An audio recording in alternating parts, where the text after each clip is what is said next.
자, 이제 3월 시장이 끝나고 4월 시장이 이제 오늘 밤부터 열리게 됩니다. 그러면은 과연 4월은 어떤 시장의 움직임을 보이게 될 것인가? 저희가 이분과 함께 좀 자세하게 여러 가지 이슈들을 점검해 보도록 하겠습니다. iAsset 이지환 대표 함께 하겠습니다. 어서 오세요. 안녕하세요. 네, 안녕하세요. 일단 최근에 여러 차례 나타나고 있는 현상인 장단기 금리차부터 한번 볼게요. 일단 뭐 5년물과 30년물이 한 차례 역전이 됐었고 2년물과 10년물도 한 차례 역전이 됐었고요. 자, 이런 걸 보면서 이게 그럼 경기 침체 신호냐라는 데에서 아직까지는 IB에서는 뭐 경기 침체로 볼 수 없다라는 시각이 우세인 것 같거든요. 어떻게 봐야 될 것 같으세요? 일단 이제 단기 금리와 장기 금리 차의 역전은 분명한 이제 경기 침체 시그널을 맞습니다. 네. 잠깐 이제 화면 하나 띄워주실 수 있으면 보시면은 네. 그 동안에 그 미국 증시, 미국 경기 사이클을 봤을 때 단기와 장기 금리 차 역전이 났을 때 분명하게 경기 침체 현상을 왔습니다. 지금 보시는 그 차트를 보면.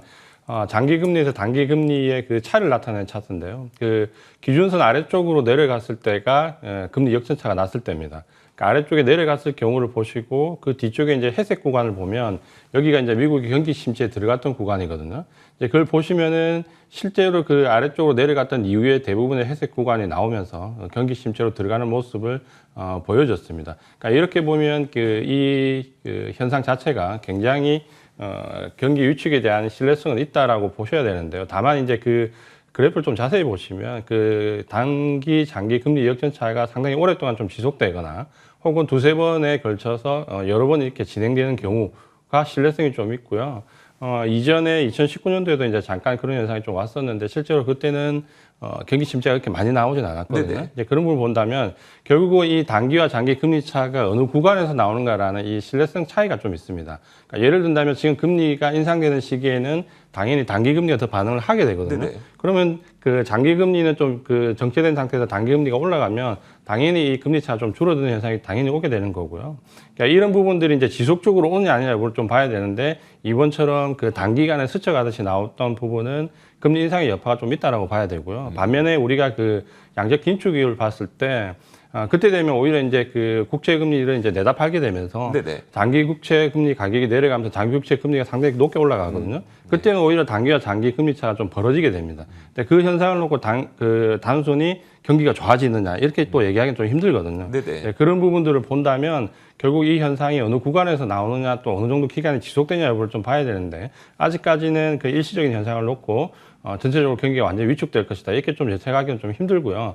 다만 이제 이런 부분들이 지속적으로 이어지거나 반복해서 나타난다면 조금은 경기 위축에 대한 부분은 염려를 좀 해야 될 필요는 있겠죠. 이제 이렇게 보시는 게 좋을 것 같습니다. 우리가 그 금리만 놓고 이제 그럼 경기가 지금 좋은 상태냐 나쁜 상태냐를 보는 거는 굉장히 위험한 발상이긴 합니다만 그래도 과거에 2년물 금리와 이제 장단기 금리 차가 이제 역전됐을 때 그런 현상이 발생되다 보니까 걱정을 하는 건데 그럼 실제 경기가 어떤지는 고용 지표를 좀 보면 알 수 있을까요? 네, 이게 이제 상당히 중요한 부분이고요. 네네. 사실 이제 지난번 그 파월 의장이 그 3월 FOMC에서 금리 인상을 하면서 발표했던 내용을 좀 보면 대부분의 뭐 GDP라든지 인플레이션에 대한 우려감, 뭐 GDP를 좀 낮춘다든지 이 지표에 대한 조정이 좀 있었거든요. 네네. 근데 이제 그 중에서 유일하게 조정을 하지 않았던 게 바로 이제 고용 지표입니다. 근데 이제 발표 내용을 보면 그때 실업률이 3.6% 정도 연말에 이제 예상을 하면서 이전에 예측했던 고용 지표에서 크게 이제 달라진 게 없었거든요. 네. 그렇게 본다면 파월 의장의 그 시각은 결국은 그 지금 현재 인플레이션에 대한 우려감 그리고 이제 여기에 따른 경기 위축이 어느 정도 일시적으로 올 수 있지만 전반적인 경기 사이클에서 고용이 무너질 만큼 그런 현상은 아니다라는 게 이제 좀 결론이었고 그 고용 지표에 대한 그 확신이 어느 정도 있기 때문에 아마도 이런 긴축 정책에 대한 부분에 대한 좀 자신감이 어느 정도 배경이 되었다. 이 부분을 좀 확인할 필요가 있을 것 같고 이 내용은 사실 작년에 한 해 동안 금리 인상이 언제 시작하느냐를 놓고 계속 감론을 벌어졌을 때 파월 의장이 고용 지표가 좋아지면 이라는 단서를 계속 달아왔는데 그게 이제 지금 보시면은 어제 이제 신규 실업수당 청구 건수도 발표가 됐는데 20만 건 내외.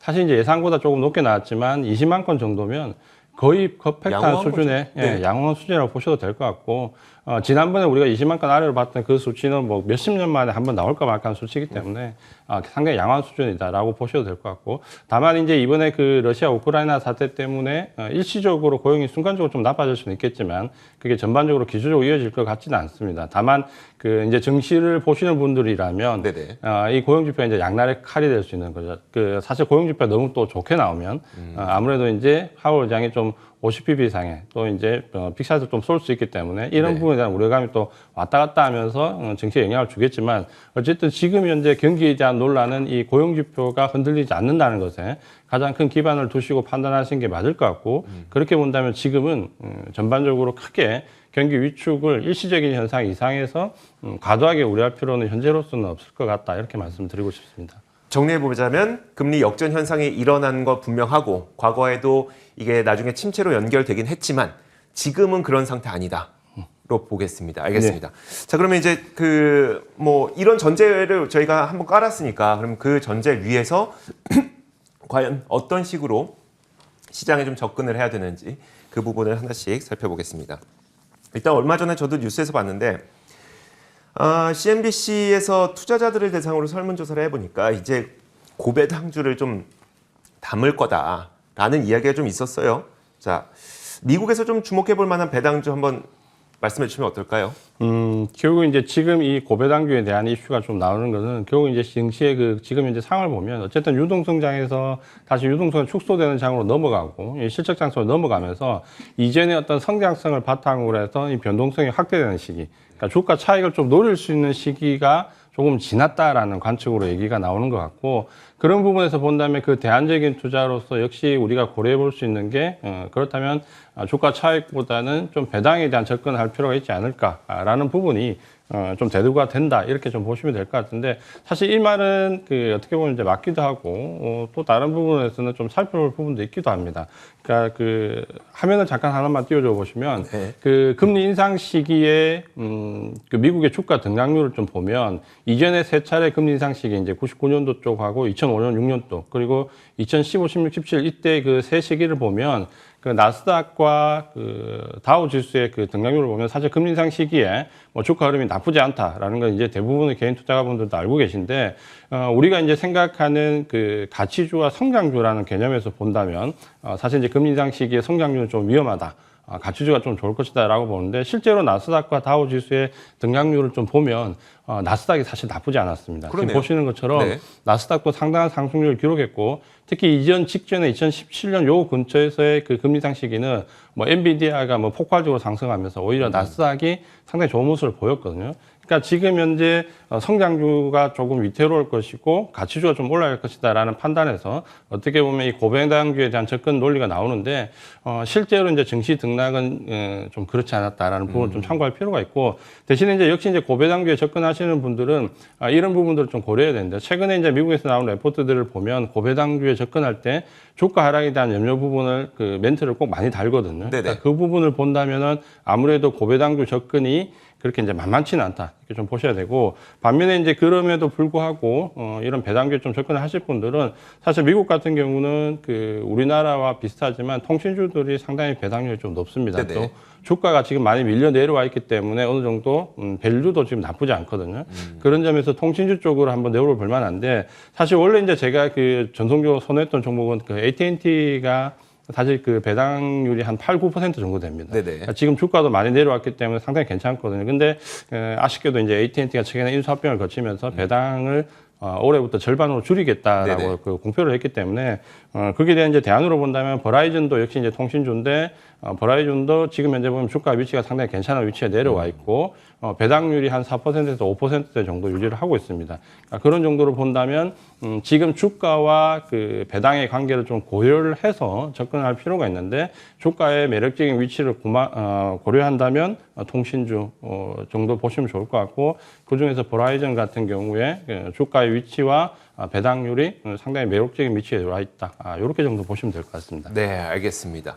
자, 그래서 이제 미국에서도 배당주에 대한 이야기가 계속 지속적으로 나옵니다. 특히 이제 지난 2년 동안 워낙 강세장에서 뛰어들었던 투자자분들의 경우에는 배당에 전혀 관심이 없거든요. 그래서 그분들에게 포트폴리오를 좀 분산한 차원에서 배당주를 계속 권고를 하고 있는 점도 있으니까요. 그런 부분들을 좀 생각하시면 좋을 것 같고요.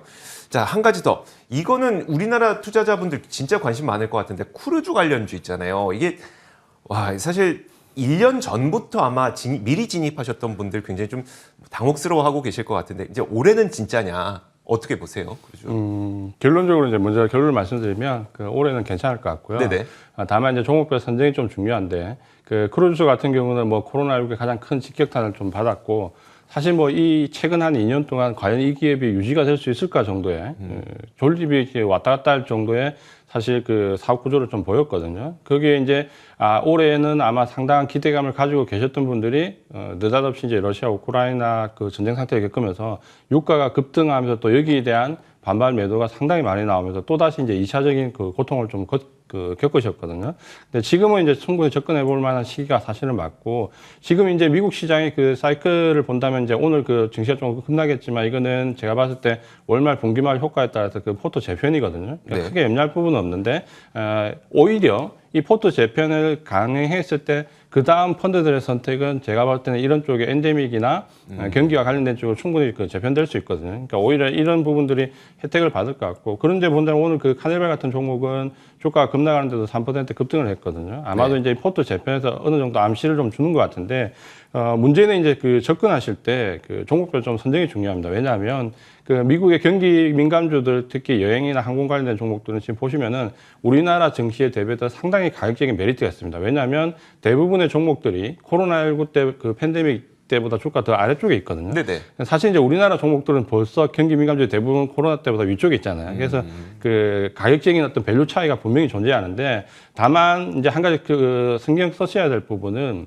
최근에 이제 우리도 그 하나투어가 유상증자를 했지만 네네. 사실 이제 미국도 그 최근 2년 동안 견디면서 상당히 펀더멘탈적으로 사업을 영위해 나가기에 상당히 운영 자금이 많이 부족한 상황이거든요. 그래서 아마 주가가 좀 반등을 준다면 상대적으로 대규모 유상증자가 들어올 가능성이 상당히 있습니다. 이제 네. 그렇게 되면 진입했던 주주분들이 상당한 고통을 겪을 수 있기 때문에 이런 데 대한 옥석을 좀 가릴 필요가 있는데, 카니발 같은 경우는 그 글로벌 이제 1위 그 크루즈 선사인데, 네네. 이 그 카니발 같은 경우는 이미 팬데믹 때 두 번의 유상증자를 거쳤습니다. 그래서 충분히 이제 자금을 확보했고, 그 버틸 수 있는 자금과 운영 자금을 지금 가지고 있기 때문에 이미 유상증자가 끝난 상태에서 주가에 반영된 종목을 선별하시는 게 좋을 것 같고, 네. 그런 점에서 뭐 카니발 같은 종목은 이미 유상증자를 거쳤기 때문에 지금 정도에도 충분히 접근해볼 위치에 있다, 이렇게 좀 보시면 될 것 같습니다. 이런 디테일한 전략까지도 저희에게 챙겨주셨습니다. 자, 그럼 마지막으로 이제 저희가 뭐 여러 가지 이야기를 해봤는데, 이런 이야기를 종합해서 4월 증시의 모습은 어떻게 될 것 같은지 좀 전망을 부탁드릴게요. 이제 대부분 이제 다 알고 계시겠지만 4월 증시는 그 사실 흐름이 별로 나쁘지 않았거든요. 네네. 근데 이제 이거는 우리가 그 확률적으로 보면 어떤 증시 사이클과 연관이 좀 있습니다. 그러니까 왜냐하면 대부분 2월 달에 그 MSCI 리밸런싱이 있고, 그게 2월 중순부터 3월 초까지 내려오면 3월 달에는 선물옵션 만기가 들어오면서 어떻게 MSCI 리밸런싱부터 3월 선물옵션 만기까지 이 패시브 자금들이 재편되는 시기거든요. 그럼 3월 달에 그 후폭풍으로 지금처럼 뭐 월말에 좀 떨어진다든지 네네. 이런 식의 패시브 자금들이 재편이 되면 결국은 이제 4월 달에 넘어가면 이 패시브 자금들이 재편된 이후에 액티브 자금들이 이제 유입될 시기가 대부분 4월 정도가 되거든요. 왜냐하면 이 액티브 자금은 패시브 자금들이 정리가 되고 나면 움직이는 경향이 네네. 강하기 때문에, 그렇게 본다면 이제 4월 달부터는 우리가 그 특히 개인 투자자분들이 좋아하는 액티브 자금들이 유입돼서 특정 종목들이 강하게 치고 나가는, 올라가는 그런 걸 좀 기대할 수 있는 증시이기 때문에 대부분 이제 4월 달 정도 되면 액티브 자금들이 움직이는 시기에 증시가 좀 좋았다, 이렇게 보시면 될 것 같고, 특히 이제 올해는 그 러시아 우크라이나 그 전쟁까지 겹치면서 이런 1분기의 위축이 더 강했기 때문에 사실 예상보다 2분기로 넘어가면서 오히려 더 증시가 예상한 것보다는 더 좋아질 가능성이 좀 높다, 이렇게 보시면 될 것 같고, 지금까지 반영됐던 악재들이 언제는 지금부터는 호재로 좀 바뀔 수 있는 시기이기 때문에 네.